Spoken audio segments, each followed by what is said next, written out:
Can you give me a hug, please?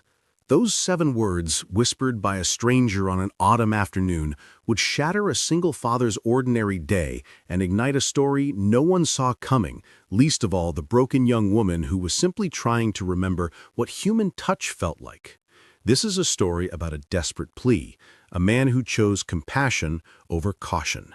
Before we continue, please tell us, where in the world are you tuning in from? We love seeing how far our stories travel. Stephen Scott was nursing his black coffee on his favorite bench outside the Corner Bean Cafe in Portland, Oregon, watching autumn leaves spiral down onto the cobblestone sidewalk.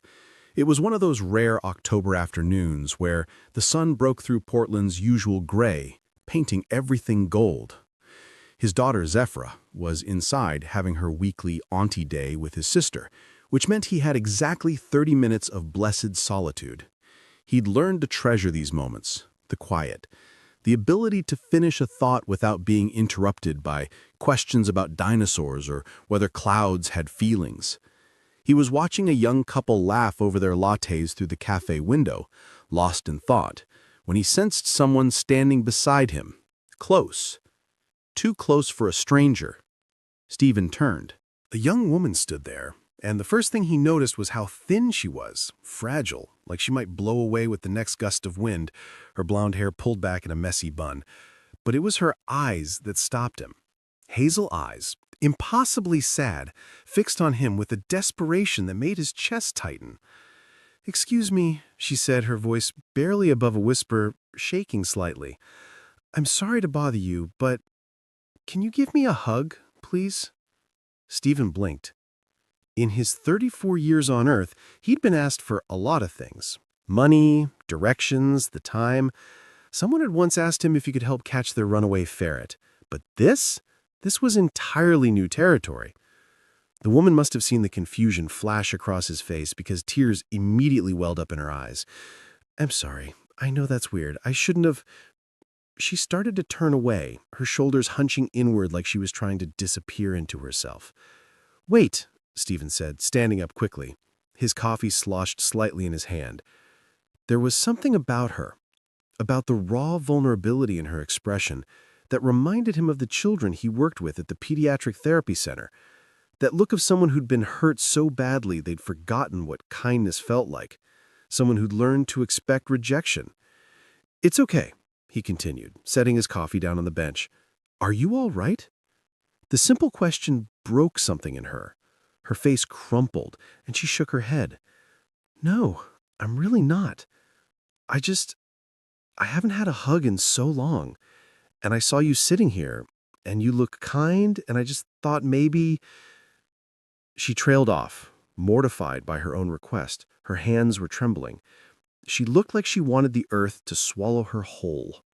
Stephen's heart cracked open. He didn't think. He just opened his arms. "Come here," he said softly. The woman hesitated for only a second before stepping into his embrace. The moment his arms closed around her, she collapsed against his chest, her thin frame shaking with quiet sobs. He could feel how bony her shoulders were, how she trembled like a leaf barely clinging to its branch in a windstorm. She held on to him like he was a life raft in the middle of a vast, dark ocean. Stephen held her gently, carefully, the way he'd held his daughter after her worst nightmares, the ones where she dreamed about losing him too. He didn't say anything. Sometimes words were useless.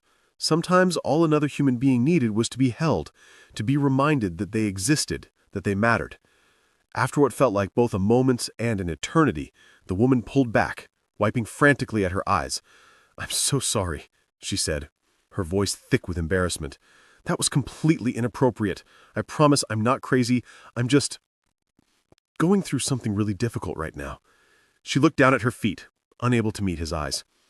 "I'm Eclipse Porter, and I swear I don't normally accost strangers and demand physical affection." Despite the heaviness of the moment, Stephen smiled. "Stephen Scott," he replied, "and for what it's worth, you don't seem crazy. You seem like someone who needed a hug." He gestured to the bench. "Would you like to sit down? Maybe tell me what's going on? You don't have to, but I've got about 25 minutes before my daughter comes out, and I'm a pretty good listener." Eclipse looked at him, really looked at him, like she was trying to figure out if he was real or some kind of hallucination. "You don't have to do that," she said quietly. "You've already been kinder than you needed to be." "I know I don't have to, but I'd like to. Come on, sit." They sat together on the bench, and for a moment, neither of them spoke. Eclipse seemed to be gathering herself, deciding whether to trust this stranger who just held her while she cried. Finally, she took a shaky breath. "Today marks exactly 2 years since my entire life fell apart," she said, staring at her hands folded in her lap. 2 years ago today, I was driving home from my nursing shift at a hospital in Seattle.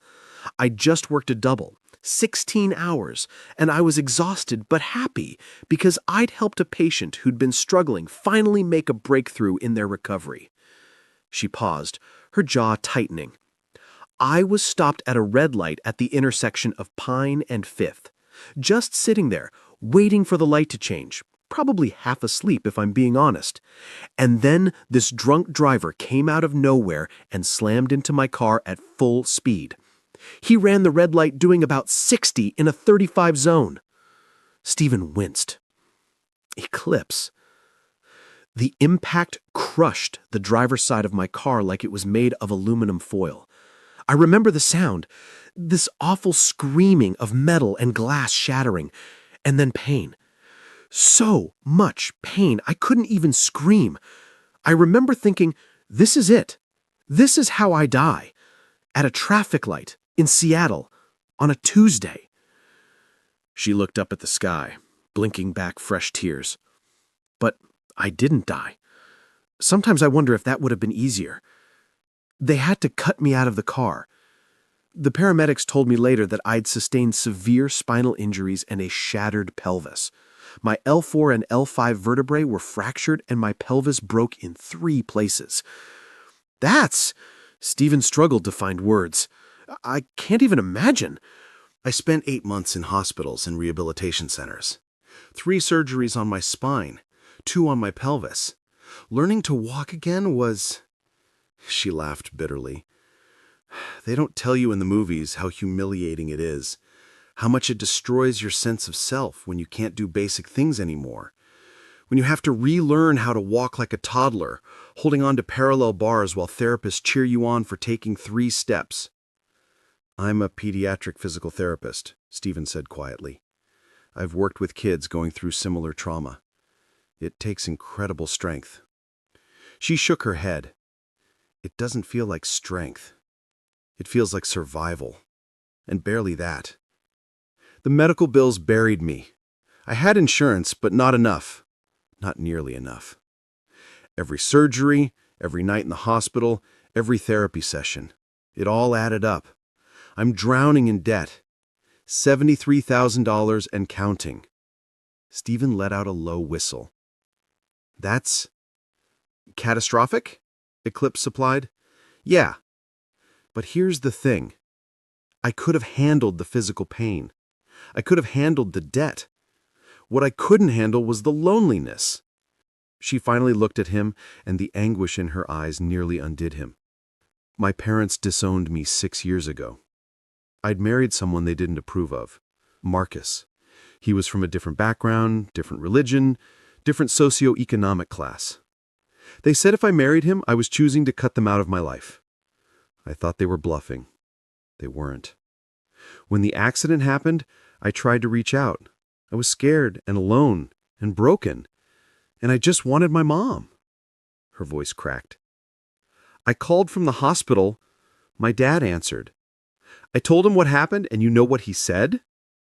He said, 'You made your choices. Now you have to live with the consequences.'" And he hung up. Stephen felt anger rise in his chest. "I'm so sorry." "It gets better," Eclipse said with a hollow laugh. "Marcus, my husband, left me 3 months after the accident. Said he couldn't handle seeing me like this, which is code for, I didn't sign up to be married to someone with chronic pain and disability. He filed for divorce while I was still using a walker. The ink on the papers was barely dry before he was dating someone else." She took another shaky breath. I lost my job because I couldn't go back to nursing. The physical demands were too much. My disability payments barely cover rent for a studio apartment in one of Portland's rougher neighborhoods. I moved here hoping for a fresh start, but instead I found nothing, just more loneliness. What about friends? Stephen asked gently. Drifted away, Eclipse said. At first they visited, brought flowers, said the right things. But chronic pain and disability make people uncomfortable. They don't know what to say. The invitations stopped coming. The calls became less frequent. Eventually they disappeared entirely. And I don't blame them. I became a black hole of need and sadness. Who wants to be around that? She turned to face him fully. Do you know what the worst part is? Not the pain, though that's there every single day. Not the debt or the loss of my career or even my family's rejection.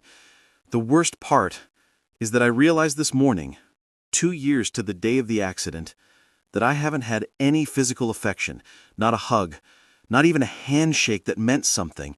In all that time, I felt like I was disappearing, like I wasn't even human anymore, just this ghost moving through the world, taking up space but not really existing. Tears were flowing freely now. I left my apartment today thinking I might just walk until I couldn't walk anymore, but then I saw you sitting here, and something about you looked safe, kind, like maybe you'd understand, and I just... She covered her face with her hands. I'm sorry, this is too much. You didn't ask for my life story. Stephen sat with her words, feeling their weight. Finally he spoke. 3 years ago, my wife collapsed while jogging, he said quietly. Eclipse's head snapped up, her tear-stained face registering surprise. She went out for her morning run, same as she did every day. 5 miles through our neighborhood, rain or shine. She'd been training for a half marathon. She was 31 years old, healthy, vibrant, full of life. He stared at the maple tree across the street, its leaves burning red and gold. A neighbor found her on the sidewalk 3 blocks from our house. She had had sudden cardiac arrest caused by a congenital heart defect that no one knew existed. It was hiding in her chest her whole life, waiting. One moment she was alive, laughing, planning our daughter's 3rd birthday party. The next, she was gone. Eclipse's hand moved to her mouth. Stephen, he continued, I became a single father overnight, drowning in grief while trying to explain to a confused toddler why mommy wasn't coming home. Zephra, that's my daughter, she's 6 now, but back then she was so little. She kept setting a plate for Michelle at dinner, kept asking when she could show mommy her new drawings. His voice roughened. For a long time, I felt exactly what you described. Invisible, like the world had moved on and forgotten I was still standing in the rubble. People stopped calling because they didn't know what to say. Couples we'd been friends with drifted away because I was suddenly a reminder that life is fragile and unfair. I was a single dad in a world full of intact families, and I felt like an alien. They sat and shared understanding. 2 people who'd been broken by life in different ways, but understood the same fundamental truth. Loneliness was its own kind of death. How did you... Eclipse started, then stopped. How did you survive it? Honestly, Zephira saved me. I didn't have the luxury of falling apart completely because she needed me. And my work helped too. Helping kids recover from injuries, seeing them fight to get better. It reminded me that healing was possible, even when it felt impossible. Before Eclipse could respond, the cafe door burst open with the force of a small hurricane. Daddy! A little girl with wild brown curls and eyes the color of warm honey came barreling out, followed by a laughing woman who could only be Stephen's sister. The child launched herself at Stephen, who caught her with practiced ease. Hey, Jellybean! How was Auntie Day? So good! We made cookies shaped like dinosaurs, and Auntie Lissa let me put so much frosting on them that she said they looked like they'd been attacked by a frosting monster. And I said that's because they were, and she laughed so hard, milk came out of her nose.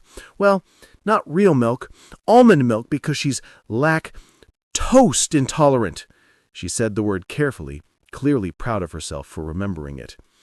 Stephen's sister laughed. Lactose intolerant, sweetie, but close enough. She noticed Eclipse then, and her expression shifted to polite curiosity. Zafira, this is my new friend Eclipse. The little girl turned to Eclipse with the unfiltered interest only children possess.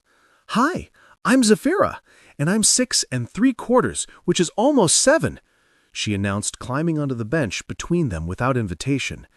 Are you friends with my daddy? Do you like dinosaurs?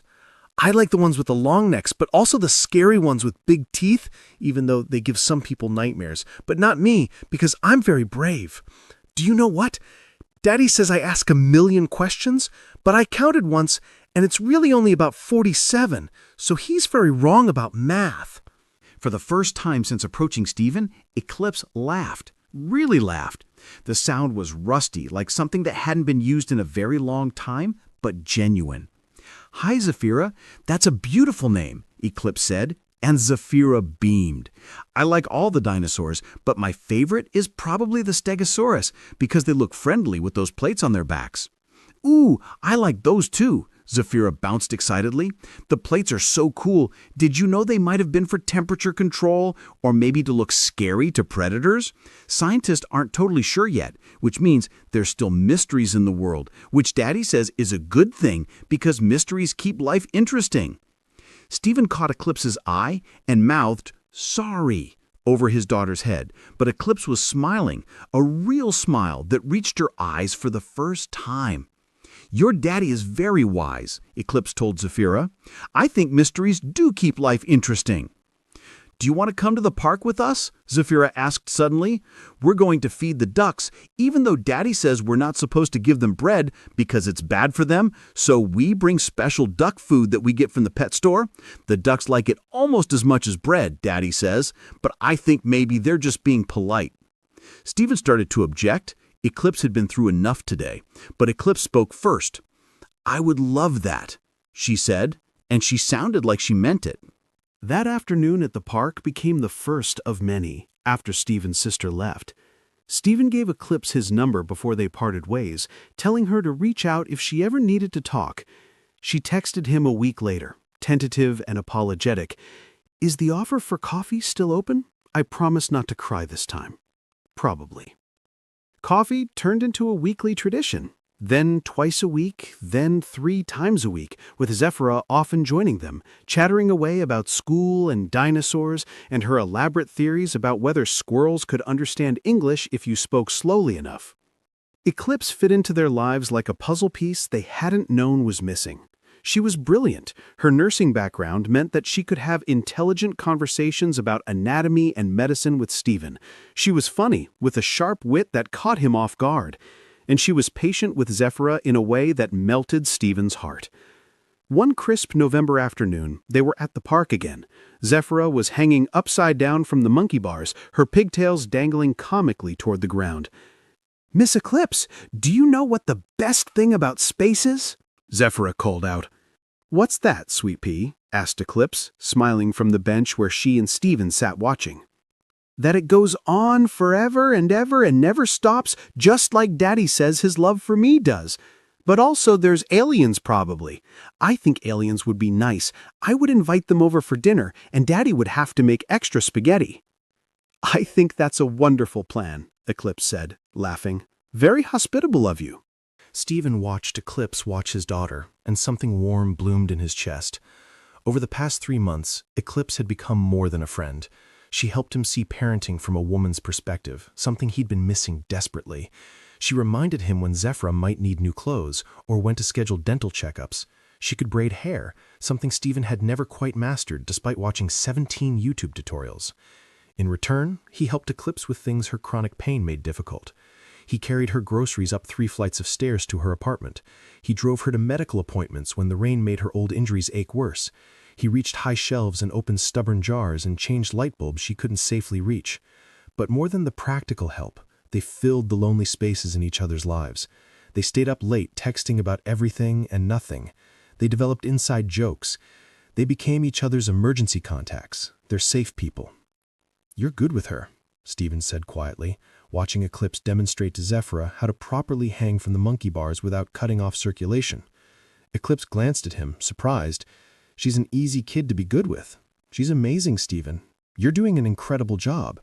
I'm terrified every single day that I'm screwing her up, that I'm not enough, that she needs a mother and I'm failing her by not being able to provide that. Hey, Eclipse touched his arm gently. You're not failing her.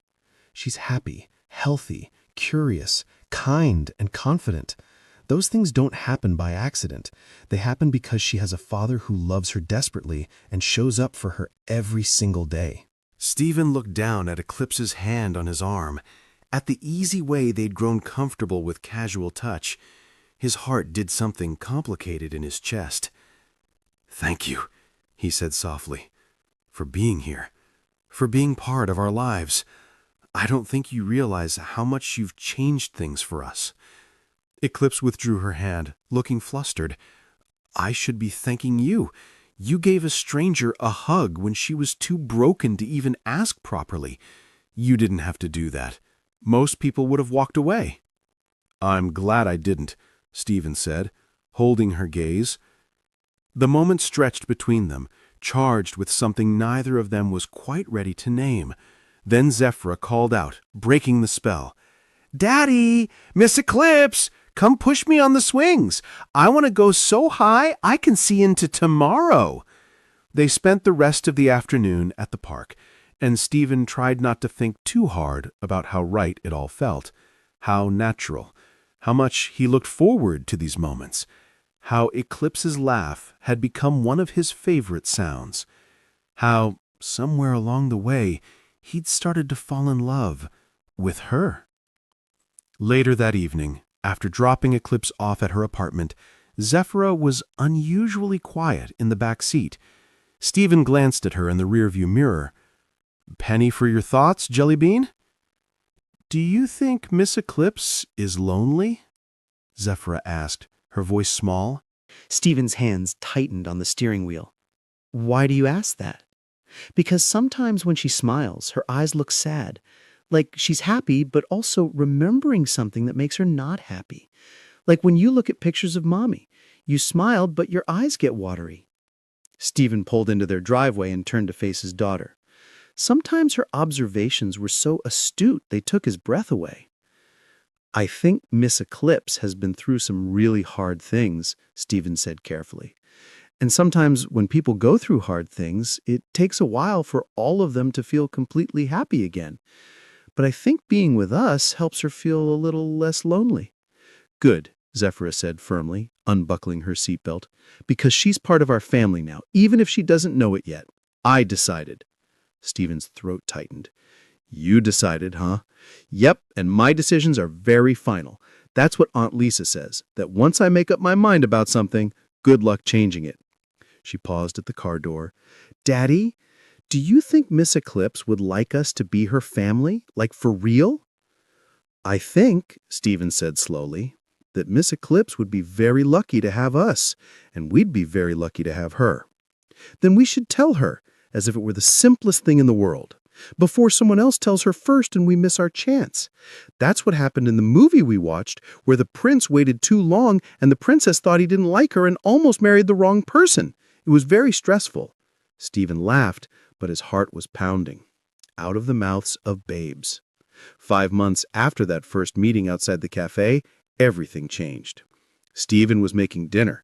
Zephra as requested, spaghetti with the really good sauce, not the jar kind, when his doorbell rang. Unexpected visitors were rare. His stomach dropped when he opened the door to find his late wife's parents standing there. Paul and Celestine Brennan looked older than the last time he'd seen them, which had been at Michelle's funeral 3 years ago. They never visited in the year following her death, but their grief had been too overwhelming. They couldn't look at Zafira without breaking down, so eventually their visits had stopped. They'd sent birthday cards and occasional checks, but maintained their distance. Now they stood on his porch, their expressions grim. "Paul? Celestine?" Stephen stepped aside. "Please, come in. This is unexpected." They entered stiffly, their eyes immediately scanning his home like investigators at a crime scene. Celestine's gaze landed on the dining table, where 3 placemats were set instead of 2. "Are you expecting someone?" she asked, her tone sharp. "Eclipse is coming for dinner," Stephen said carefully, already sensing danger. "She's Zafira's and my friend." "Yes," Celestine said coldly. "We'd like to talk to you about her." Stephen's blood ran cold. "Excuse me?" They moved into the living room. Stephen didn't sit, keeping himself between them and the kitchen, where Zafira was coloring at the counter, oblivious to the tension. "We've been doing some research," Paul said, his voice heavy with disapproval. "This Eclipse Porter you've been spending time with, who you've introduced to our granddaughter." "What kind of research?" Stephen asked, anger starting to simmer beneath his shock. Celestine pulled out her phone, scrolling through what looked like printed documents. "She's drowning in medical debt, $73,000. She's on disability. She lives in a dangerous neighborhood. She was divorced 2 years ago. Her own family won't speak to her." "How did you—" Stephen's hands clenched into fists. "You investigated her like she's some kind of criminal?" "We're concerned about Zafira's well-being. You're exposing our granddaughter to an unstable woman with serious problems. What were you thinking?" "I was thinking," Stephen said, his voice low and dangerous, "that Eclipse is a kind, compassionate person who's been through hell and came out the other side. I was thinking she's been an amazing presence in Zafira's life. I was thinking it's none of your business who I choose to spend time with." "It becomes our business when it involves our granddaughter," Celestine shot back. "This woman is a stranger. She's financially unstable. She's dealing with chronic health issues. She comes with baggage that could affect Zafira. We won't stand by and watch you make reckless decisions." Stephen's voice dropped to barely above a whisper, mindful of Zafira in the next room. "Eclipse is my friend. She's been nothing but good to Zafira. And frankly, where were you two for the past 2 years? You couldn't handle seeing your granddaughter because she reminded you too much of Michelle, so you disappeared. You don't get to show up now and question my parenting." Paul's face reddened. "We're considering filing for grandparent visitation rights, perhaps even pursuing custody if we feel Zafira's environment is unsuitable." The words hung in the air like a bomb. "You're threatening to take my daughter?" Stephen could barely breathe. "We're concerned about your judgment," Celestine said, though her voice wavered slightly. "We've lost our daughter. We won't lose our granddaughter to poor decisions." "You need to leave," Stephen said flatly. "Now." They left, but their threat lingered like smoke. Stephen stood in his living room shaking with rage and fear. He knew they probably couldn't actually win custody. He was a good father, provided a stable home, had a solid job, but they could make his life hell with legal battles. They could drag him through court, cost him money he didn't have for lawyers, create stress that would affect Zafira.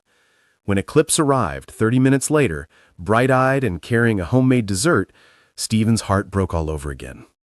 "Hey, I made brownies." Well, I say made loosely. I used a box mix, but I added extra chocolate chips, so I'm calling it gourmet. She noticed his expression immediately. "What's wrong?" He told her everything, watched her face pale with each word.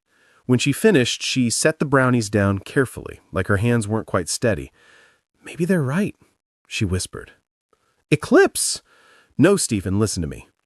Her eyes were filling with tears. "They're right. I do come with baggage. So much baggage. Debt, health problems, a dysfunctional family, a failed marriage. I'm a mess. And you and Zafira deserve better than someone who's broken." "Don't say that." "I should give you some space," Eclipse continued, backing toward the door. "Let things calm down with her grandparents. I don't want to be the reason you lose Zafira. I could never forgive myself." "Eclipse, please." "I'm sorry, Stephen. I'm so sorry." She left, and Stephen didn't stop her, partially because he was stunned, partially because some small, terrified part of him wondered if she was right. 3 weeks passed. 3 weeks of Eclipse not answering his texts beyond brief, polite responses. 3 weeks of Zafira asking constantly where Ms. Eclipse was. 3 weeks of Stephen dealing with his in-laws, setting firm boundaries, threatening legal action of his own if they continued harassing him. Paul and Celestine eventually backed off, their lawyer having apparently informed them they had no real case. But Eclipse didn't know that, and Stephen was too proud, too hurt, too confused to tell her. The house felt wrong without Eclipse's presence. Stephen found himself looking at his phone constantly, typing messages and deleting them. Zafira grew quieter, more withdrawn. She stopped talking about aliens and dinosaurs as much. She stopped asking a million questions. "She's part of our family, Daddy," Zafira said one night at bedtime, her voice thick with tears. "We're not supposed to lose family. We already lost Mommy. I don't want to lose Ms. Eclipse, too." Stephen held his daughter while she cried, feeling like the worst father in the world. He let fear drive away someone they both loved. He'd let his in-laws' cruelty poison something beautiful. Eclipse, meanwhile, was drowning in her tiny apartment. The loneliness that had been slowly healing had come roaring back with a vengeance. She'd allowed herself to believe, for a few precious months, that she could have a family again, that she could be loved despite her brokenness. She should have known better. Every night she looked at photos on her phone, Stephen and Zafira at the park, Zafira's drawings that she'd taken pictures of, selfies the three of them had taken. She traced their faces on the screen and let herself cry. She'd asked a stranger for a hug 5 months ago because she'd felt invisible. Now she felt worse than invisible. She felt like she'd glimpsed heaven and then been cast back into darkness. Like she'd remembered what warmth felt like only to freeze all over again. Zafira, however, had had enough.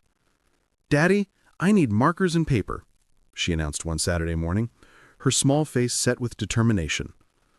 "What for, Jellybean?" "A very important project that is none of your business until it's done," she said seriously. "But it's about Miss Eclipse, so you have to help me when I'm ready." 2 hours later, she presented him with a drawing. 3 stick figures holding hands under a bright yellow sun. One had wild curly hair, clearly her. One had short hair and was very tall, Stephen. And one had long hair and a big smile.